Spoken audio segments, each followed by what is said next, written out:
Hello and welcome back to the Knitting Page channel. If you're new here, my name's Paige and I am the face behind the Knitting Page. So it has been a minute since I have last recorded, and especially since I've last uploaded a video to YouTube, so forgive me if I'm a little rocky. I'm hoping to get back into the swing of things this spring. So overall, I will do a bit of a life update at the end, but today's video is all about my spring knitting plans. So not a podcast style. I will get back to you with a podcast after I upload this when I have a bit more to talk about.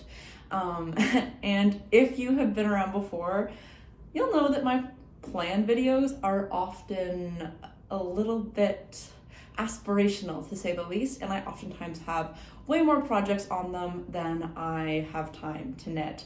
And working at a boarding school, being a teacher in my first year of teaching, life has definitely been a little busy recently, and so I'm gonna talk about all of the patterns that are catching my eye at the moment, and I'm actually looking for a bit of help from you guys to kind of help me decide what you think or what you would like to see I kind of cast on in priority. I'd love to knit everything on my list, and there's one project that I will talk to you about that I have a decent amount of progress on. It's going to kind of be my main whip for the spring until it's done, but I would like to cast on another project or two, or at least have some projects in the background. If you are new here, you'll know that in the past I've been a very non-monogamous knitter. I tend to have a lot of whips on at the same time. I'm trying to tone it down and focus on one or two projects, but as I've been allowing myself to explore more into the world of knitting, whether that be on YouTube, Instagram, and just getting kind of some ideas on Pinterest, I will say that urge to cast on it's been there, but I have not cast anything on new recently of like a big size. I have a pair of socks that I'll talk to you about and kind of explain my rationale as to why I'm picking up those socks and wanting to knit them. So overall for spring, I would like to knit a few more staple pieces that have a year-round application. So I'm looking at knitting a cardigan, a sweater, and having maybe a camisole worked in the background that can transition me into the summer. And I'm also working on a dress that, again, I'm hoping to have some of that year-round versatility with. So starting off, my main project that I'm hoping to finish, because it is an active whip, is my Nata dress by Ullenknitwear. I've talked about this dress for quite a while on my channel. I had cast it on, I cast it on the night before I started my teaching job in August. And it's been seldomly worked on throughout the fall. And then this winter, I actually ran a learn to knit or a knitting group at my school. And so that was a project I decided to work on while I was teaching my students how to knit. And it's gotten a decent amount of progress. So let me grab it. Here is my Nata dress. It's got some progress. Last time you saw it, it might have just been the top, if anything, maybe a couple straps. But she's got some progress on her, and I'm so pleased with it. I opted to do the nice low back version. I figured if I wore it teaching, I could wear a cardigan or a blazer on over top of it all day, / have like a little bralette on underneath it so that my back isn't totally bare.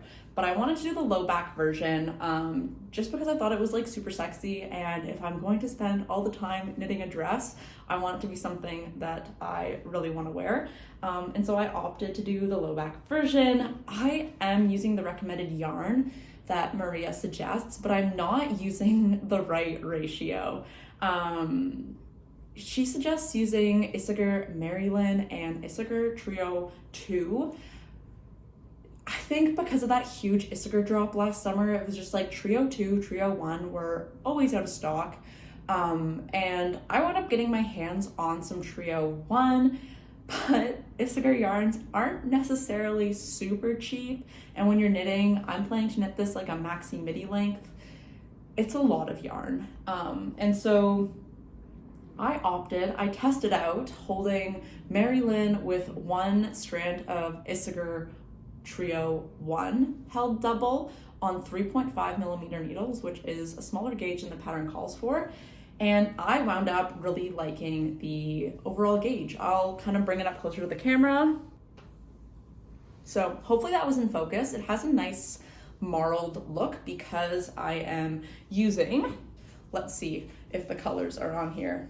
I am using Issachar Mary Lynn in the colorway 7S as my linen and merino main. And then the Trio 1 color I'm using is the colorway khaki. And so I bought a whole bunch of both. I will likely have a little bit left over, in which case we'll figure out what to do with that when it gets to it. But I really didn't want to play yarn chicken, and I bought both of these yarns during yarn sales last summer, which were either 20 or 30% off the asking price. Got them from different stores and was just hoping for the best, and the khaki turned out way darker in person than it was online, but I think when I hold them together it does get this nice beautiful brown marled look that I don't think is too much, and overall I think it'll be a great staple that can be worked year round. So this is my main project. I kind of went a little off script, off pattern. I know the pattern calls for like a routine set of decreases throughout the whole body of the dress. I decreased at the waist, and then I increased really rapidly after my smallest waist point. And so right now I'm just currently knitting at a larger circumference than probably I would be had I followed the pattern to a T.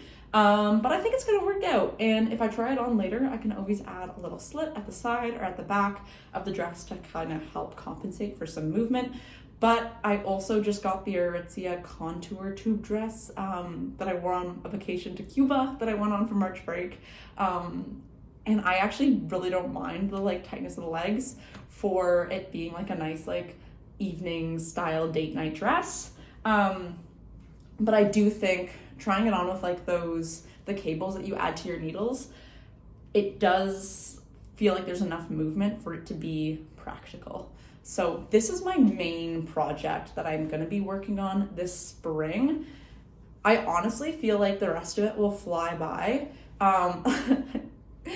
I've been posting a bit on my Instagram about some of the books I've been reading, and like a lot of people, I have fully dived into the world of fantasy or romantasy.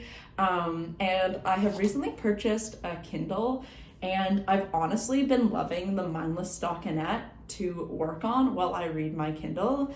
I find time is a really precious resource being a teacher at a boarding school. And when I was like, oh my gosh, I can knit and read at the same time, like, psh. So there's been a lot of that, which I've been putting in some stitch markers just to kind of see my progress, and, you know, getting like a centimeter, an inch here and there has been like kind of, oh, like, look, I just read for an hour and I got to work a bit on my dress, albeit I'm probably working at a slower pace than I would if I was doing either of those at the same time. But overall, I really like it. And so I'm kind of always planning to have a mindless knit on the go so that I can read. I've been obsessed with my Kindle. I love that I don't have to hold a book. I love it before bed because some of these fantasy books are huge. They're like 700, 800, 900, like pushing 1,000 pages long. That is a big book to hold. I have the Sarah J. Maas Crescent City book 1 that I bought in the paper copy. Have not read yet, but going to read after Throne of Glass. But this book is just, she's a honker. And so I really enjoy just holding a Kindle and reading. This is not sponsored by Kindle, but I support reading a Kindle while also working on your mindless knits. So the Nata dress. While I was working on this Nata dress, it was fine to kind of transport back and forth, like to school and have it in my work bag, work on a few rows here and there, work on it when I was doing that knitting club. But it's getting to the point where like, she's getting hefty, you know? And so I was like, I kind of want a small project that I can throw in my purse. I'm coaching track this season, and so I know that I'll be commuting a lot on the bus with my students. And so I wanted something that I can just throw in my bag And so I opted to cast on a pair of socks. And these are the socks that I cast on. They are going to be another spring project that I am planning to finish. And these are the mountain sock. It is a free pattern on Ravelry. I posted on Instagram asking for like your favorite sock patterns. And then I remembered that I have this bundle of 60 sock patterns that are all free. And so I opted to try one of those. And she has a mobile version of the pattern that you can download that I've really been enjoying. It is, let me hold it closer. So hopefully you can see that it's not just mindless stockinette. I wanted something that was a bit more intricate than stockinette, but wasn't like super complicated. I didn't want to have to keep referencing a pattern. I wanted to be able to like talk on the bus to a student or another staff member while also working on my sock.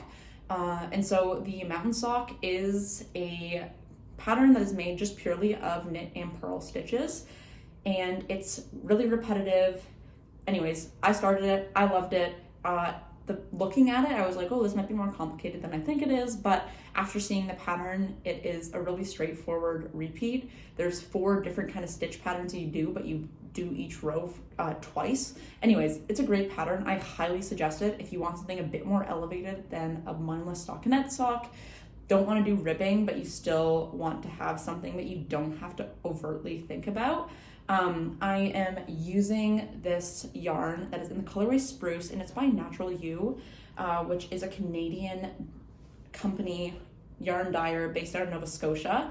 And it is all naturally dyed. It is using, I believe that this is a sock yarn, and there's recycled nylon and then like organic wool is what the yarn is composed of. It's from their Boreal collection. I've talked about it a bit, I believe, in a previous episode, but the Boreal has like a very near and dear place in my heart. I did a lot of research on the Boreal during my undergrad. I spent time in the Boreal, living in the Boreal forest.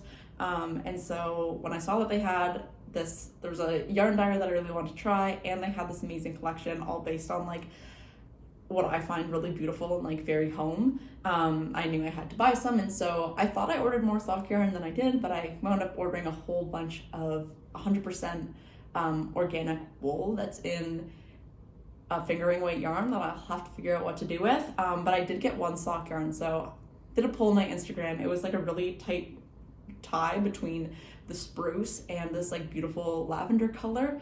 But there's a pair of like lavender field socks by the Handmaiden Society, I believe, that I think I want to use the lavender for. So this is a recent cast on of spring plan that I have, and just one that I'll kind of have in my bag, work on here and there, be my transport knit, or do a couple rows if I'm watching a YouTube video, if I'm watching a show, although I haven't really been watching a lot of shows. I find that the pattern is a little bit too complicated for me to read and knit with, but it's not too complicated where I have to constantly be referencing the pattern if I were to take it on the go with me, like on the bus to a track meet. So this sock, and assuming I finish these this spring, I might also continue to cast on a pair of socks, if not a camisole, to kind of have as that like travel project, because the other projects I am thinking about casting on are going to be larger in size. I was watching Knee Knit's video, and I do like her approach to knitting some more year-round staples. In the spring, I know last year I feel like I got like super excited and went like straight to summer, and I was tempted to do that again this year. But looking at my yarn stash, which I should mention, another main goal for this spring and this year, honestly, is to not buy much yarn at all. I don't want to put a total yarn ban on because I know that like bans don't necessarily work with me. And I do want to allow myself to buy yarn if I feel really inspired by a project. But I have a lot of yarn, and so the next projects I'm going to show you, all of which the yarn is coming from my stash, and I'm really excited to hopefully use some of these, whether or not I cast them on the spring or at a later date. There were some projects that came into my life, or patterns that came into my life, and I was like, that is the perfect way I can use XYZ yarn. And so let me show you the patterns that I am thinking about casting on, or the patterns that are catching my eye this spring. Okay, so the first pattern, I posted about it a bit on Instagram. I feel like I have been so indecisive when it's come to this pattern, but it is the Norma Sweater by My Favorite Things Knitwear. I really love the silhouette of this sweater. I love the mock neck. I love that it's a raglan for simplicity. And I also just love the simple colorwork pattern that is throughout the sweater. And so, give me a second. I have swatched a lot for the Norma sweater. A couple of the previous swatches I posted on Instagram, I can post photos here, are of swatches that I bought like a full sweater quantities for, not really knowing or having like some idea of what to do with like that green color. I wanted to knit that beautiful jacket by Wool & Beyond with. Just not sure if I want to commit to that right now. And so I was like, oh, maybe I'll knit a sweater with it, maybe I won't. And part of me feels like I can't, like I really do want that jacket in my life. And I bought a full jackets quantity, which is like 8 balls of Cascades 220 when it was on like super sale from Unit. And I feel like I can't break up that sweater's quantity to knit this sweater. Then that gray as the main color in my other swatch was from a local yarn producer on Amherst Island. And again, I just feel like I have like a full proper sweater quantity of it, and you don't need that much because of the color work. Like you can kind of get away with some of those like off amounts of yarn you have that could either be like a vest or like a multiple full set of like hat, toque, mitt, scarf, whatever. And then I realized that I had some Kelburn Woolens Germantown in both a navy and a gray, and I got it on sale. It was 50% off, and so I kind of just cleared out all the colors that were, I cleared out their navy and their like dark slate gray, because those are colors that I tend to reach for like time and time again, season after season. And then the other night when I was swatching for other projects, I was like, oh my gosh, I have 4 balls of the Germantown in a navy color. That would be so perfect to use up for that main color in the Norma sweater, and I don't have to break either one of these sweater quantities. Anyways, I swatched with it this morning. And so here's the swatch. I think I really do love the navy. Navy is like my black. I tend to find black kind of hard to wear with my lighter features, and I find navy is like my black, and so thought this could be a great opportunity to use up my 4 balls of Germantown and have a project that I know I would love. I'm just debating between what colors to use for the Norma sweater.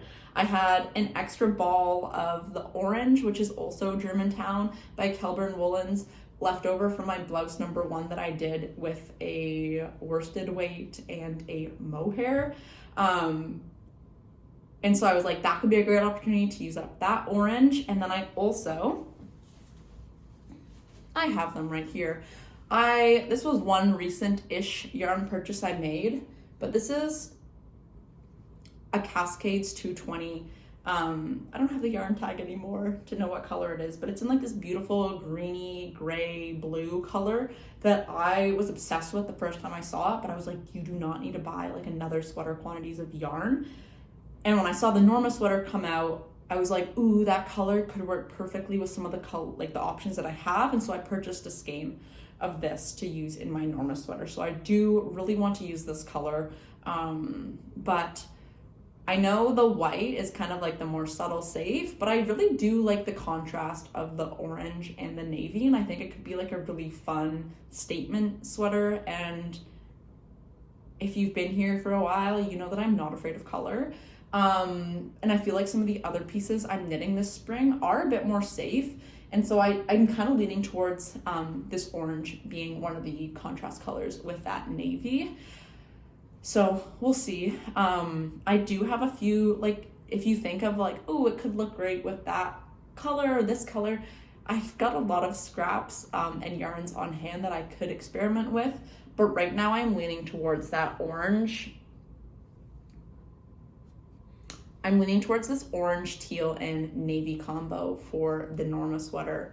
And the Norma sweater I'm looking forward to knitting because it is all stockinette, but with that color work, you're never working with more than 2 colors at once. Like you have that third color in there, but it is a solid stripe. So I think it could be a bit leveled up, mindless knit, but like for the pieces in between the color work sections, I could read my books, work on it, and have this beautiful piece that I think could, because of the navy, it's kind of cool, gloomy, it could work as like a winter piece, as a fall piece, but the spring and that tealy green, gray, blue, I think brings out some of that spring, summer vibe in it that I could see myself getting a lot of use out of all year round on cool summer nights in the spring as like an overtop piece, and having it be kind of fun and looking great with like white or jeans or like a navy pant or a camel colored pant or even like a light gray pant. I think it could work really well with. So that is one project I'm thinking of. I'm just looking down here at my little notebook. Ooh, okay, this other project makes me super excited because it is a new cardigan. Again, it's one of my favorite things, knitwear. But the cardigan number 9 in that red color is just, oh, it is so good. And again, if you've been here before, you know that I have this random sweaters quantity of a red wool and a red mohair. So here they are. I picked these up from a yarn shop that was closing in Thunder Bay for $3 a ball. So like the wool was $3 and the mohair was $3. So I got a full sweaters quantity. I got 5 balls of wool and 5 balls of mohair for $30. I didn't know what I was gonna do with it. I thought maybe an Ingrid sweater, maybe not. But I think the Ingrid sweater, I would potentially be playing yarn chicken, and I wasn't sure if I wanted to commit to it. But the cardigan number 9, I love those like little toggle things. I think it's kind of like a throwback to like growing up and having jackets with that, but I think she does it in a really nice contemporary and modern way to like acknowledge that childhood nostalgia of having toggles, but looking really contemporary. I love that it is plain and simple. Again, for reading on my Kindle, I really don't mind having a back and forth cardigan to work on. And so this is one that I will definitely, this red is turning into the cardigan number 9, and I'm making a replica of that sweater, even though I have this unknown wool and I have this beautiful red mohair to use. I did a swatch for it. Here is my swatch. And meets gauge, it's beautiful. I know what I'm doing with this red yarn. I'm turning it into this beautiful like cardigan. To me, it's also kind of more so like a jacket. This wool, unknown wool, is quite rustic. And so I think that oversized, very positive ease cardigan with the toggles, which to me, again, screams jacket. I think it'll be the perfect piece for this. And again, I think red is such a great color for the whole year. I think a pop of red for like a nice spring piece leaning into like the floral side of things would be amazing. I also think red works great in the fall when we're talking about leaves, and again in the winter time, especially around the holidays, it would be a great cardigan to wear for the holidays. And so this is a piece that I can definitely see myself wearing all year round. I used to have this red like fleecy Sherpa jacket that I thrifted. I've since gotten rid of it, but I think this could be a great replacement for that jacket. And I think like a red statement jacket has like, I think it's something that's been in for forever. I mean, people love red cars, they love a red hot statement piece. And so I think this yarn, as soon as I saw that cardigan come to life, I was like, ooh, I hope this works out, because I would love to have a replica of that. And I know I do love experimenting and making things different than what the designer has designed, but I also do love when something works out and you're like, if I follow the pattern, I will have that as a finished object, more or less. Obviously, I am using different yarn than my things knitwear used, but this is another one I would like to cast on. I will probably wait and cast on either the Norma sweater or cardigan number 9. It's just a matter of when and what I decide to cast on. Part of me is leaning towards the cardigan just so that I have a bit of back and forth to work on to switch things up as I finish my Nata dress, which is of course just mindless stockinette in the round. But we'll kind of see. Okay, next up, I would like to knit a vest. I have been really into vests. I have a lot, I shouldn't say a lot, but I have a couple kind of like dress vests, like workwear, business attire dresses, business attire vests that I really love to wear. I have a denim vest. I also have been loving a sleeveless button up to wear casually and to work. And so I think a beautiful knitted vest is something that I could see myself using time and time again. And the one that is catching my eye, let me just flip because it's on a different page. Oh, here it is the Cameo Vest. And so this vest is this beautiful vest. It's this beautiful vest, but it has these really nice subtle texture details to it along the button placket at the front, and as well as incorporated throughout the entirety of the vest, which I think is really beautiful. I really do love the light gray that is in the product photos again, and I actually have enough of what's this brand called again? Durera Natura Elise in this beautiful light gray color, which is called Bolo. I initially bought this to knit a shawl. I wanted a shawl to wear around the school to keep me kind of just be a temperature regulator, because every room in the school seems to be a different temperature. But I am much more drawn to this beautiful vest right now than I am a shawl. I'm also more drawn to the process of knitting a vest. I'm more drawn to the fact of getting a garment rather than this like giant accessory out. I would still love to knit a shawl at some point, but I think I'm going to let go of this yarn for the shawl and use it for this vest. Again, it's kind of that weird quantity where I don't have enough for a sweater, but I do have enough for this vest. It is going to turn out similar to the project.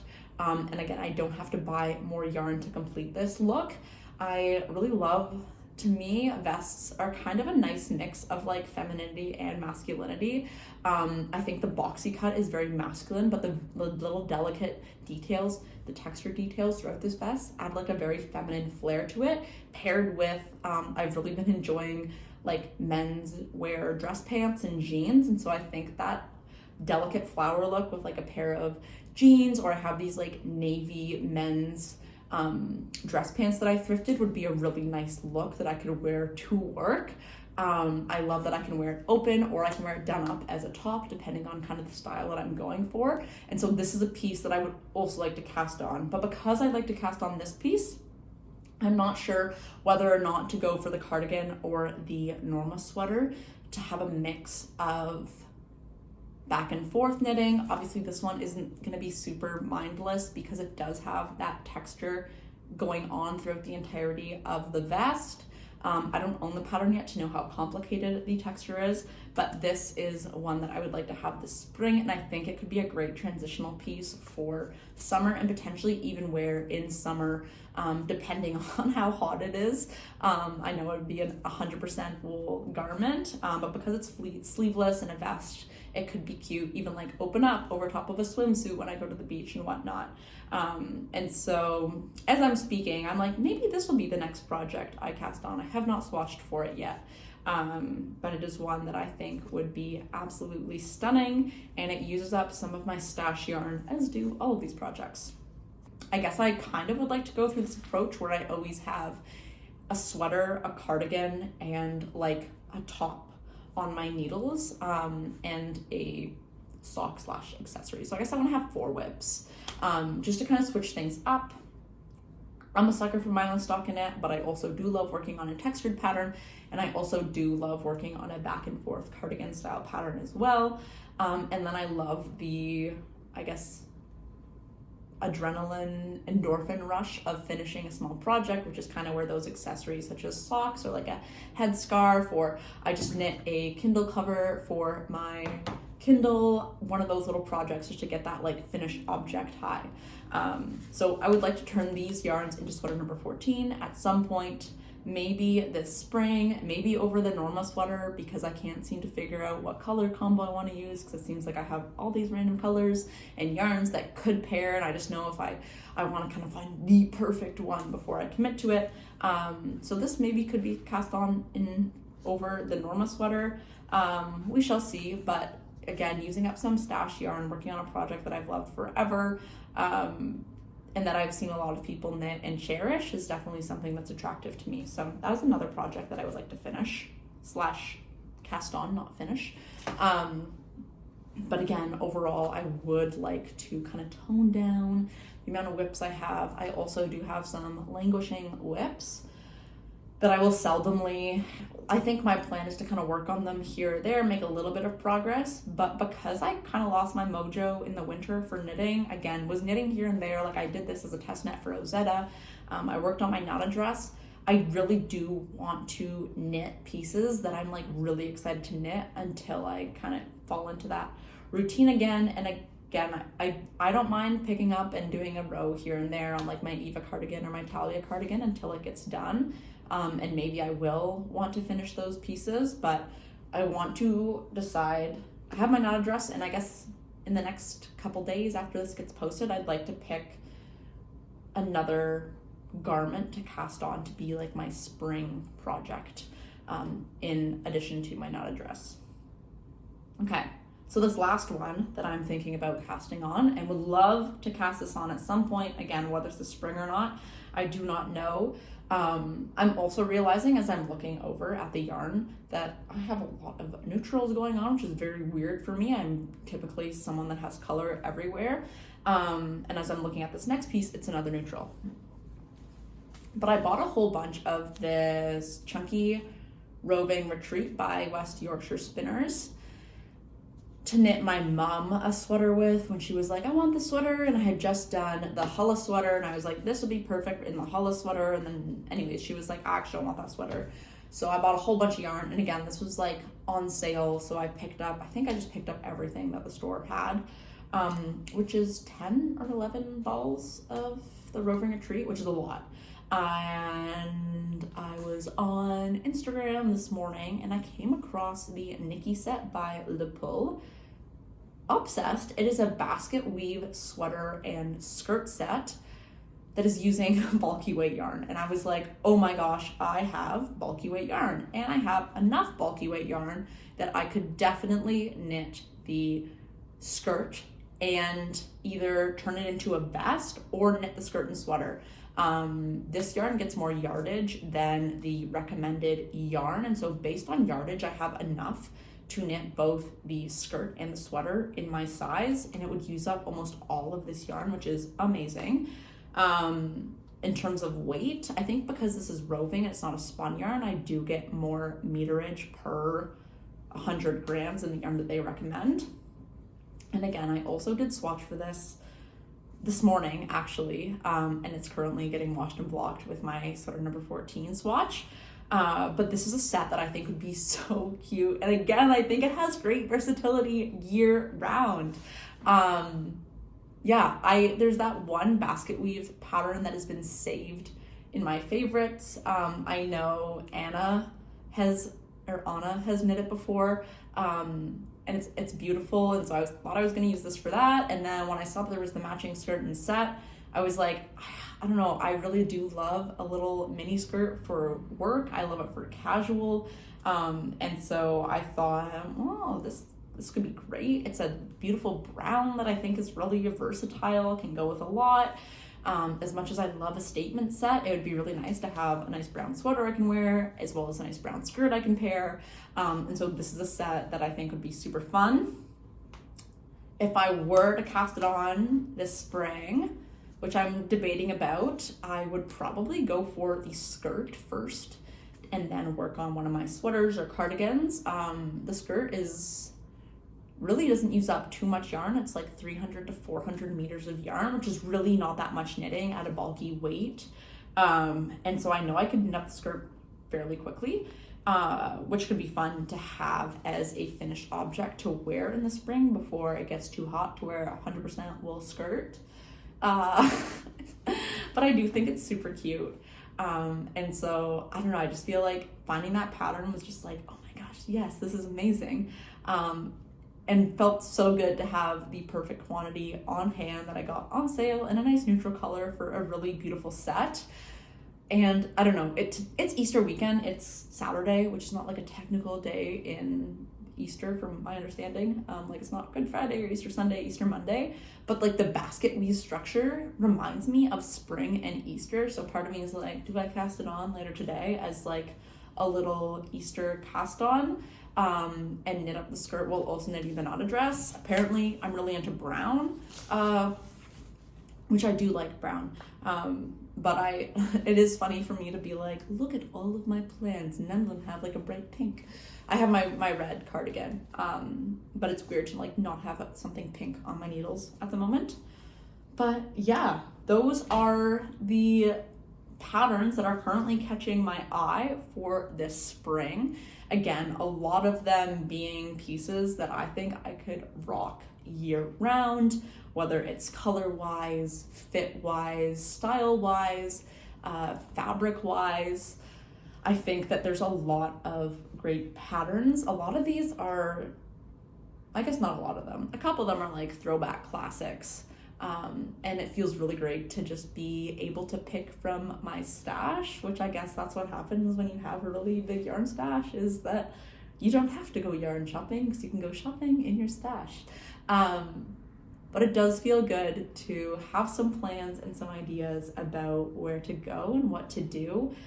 Give me your feedback on if there's any of those projects that you're like, I would love to see that, because I know sometimes people are like, knit what you want. Yes, I love knitting what I want. All these patterns I want. And so if there's an order that you'd like to see them, if you're like, ooh, like I haven't seen the Nikki skirt before, like I would love to see that, and like would love to see just like a knit skirt. People don't really knit skirts. Like, cool, I would love to cast on the Nikki skirt. Or if you're like, that red cardigan would be so cool, or I want to see that Cameo Vest, just let me know. I'm kind of indifferent to in any order of what these all of I'm indifferent to the order of what I cast on and make. Again, I'm trying to be a bit better of not casting on every single one of these projects and just going here, there, and everywhere.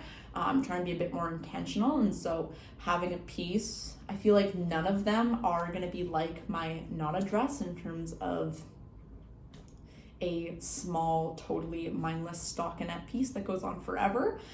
And so, yeah, anyways, that was kind of rambly, but I guess that's what happens when you haven't talked to a camera for a long time. And that being said, I also am recording on my iPhone. I was recording on my nice camera, but to get back into the swing of things, I want to keep things really easy and seamless. And so we're going back to the iPhone for a little bit until I get... My camera's also dead this morning, but I'd like to get back to the camera, but for right now I think the iPhone is easiest. So sorry if there is a bit of a reduction in video quality. And now I'll spend a couple minutes just giving you, I've kind of given life updates, I think, throughout, but overall I am great, I am fine. This past year, I was on a 10-month contract to teach, and so kind of that main draw away from knitting and that took my priority in terms of time, focus, attention was applying to jobs for next year. And I do successfully have a job for next year that I would like to talk about at a future podcast date. I have a pair of socks I want to cast on after these ones. I would have casted them on before, but I found them after I started these ones. And so once I finish my mountain socks, I will cast on these socks because they're giving a hint to where I'm moving, which I am moving for next year. But they'll give a hint to where I'm moving for next year, which I'm really excited about, but I'm trying again to not have 10,000 projects on the go at the same time. And so that has been super busy. January, February was applying to jobs, interviewing, kind of figuring out what I'm doing with my life, where I want to be and whatnot. And so I felt like knitting it wasn't a super big priority. I knit a couple times a week, again, in that knitting club, and then when I had it here and there. I also got really into reading this past winter, and so I found myself reading a lot, and I was reading paper books until I bought my Kindle, and I found it really hard to knit and read at the same time, despite still working on that mindless Nata dress. So knitting just kind of fell out, and I found making the time to post was hard. I'm currently filming in our dining room of the house that I live in, because my room's in the basement, and so when you're working throughout the hours of daylight and then you get home and it's dark and you're in a basement trying to find great lighting, I found hard trying to carve out that time to sit down and film for an hour and then edit for an hour or two. I just wasn't really prioritizing that. I was trying to get out for a run still with my dog and work out at the gym, and I was just knitting didn't find a space in my life, especially in the world of being able to post a lot on social media and being like a knitfluencer, if I can call myself that. But I am happy to be back. I should have more time in the future now that I have a job, and as I talk more about that job at a future date, once I finish these socks and have the other ones out. Let's just say I'll have more time next year because I won't be working at a boarding school. Love working at a boarding school, but this is where I'm headed for at least the next little bit, is to somewhere new that's at a day school. Okay, yes.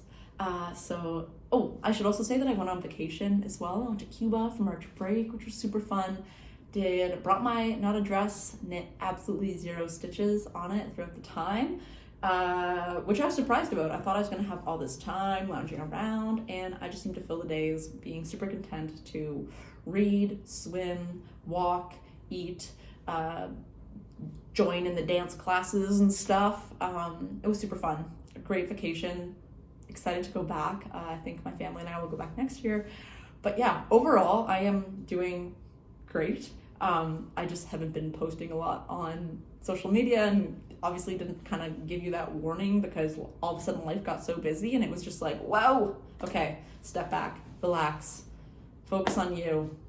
The social media will be there when you have time to get back to it. So here's the time. Easter, long weekend, finding time to film.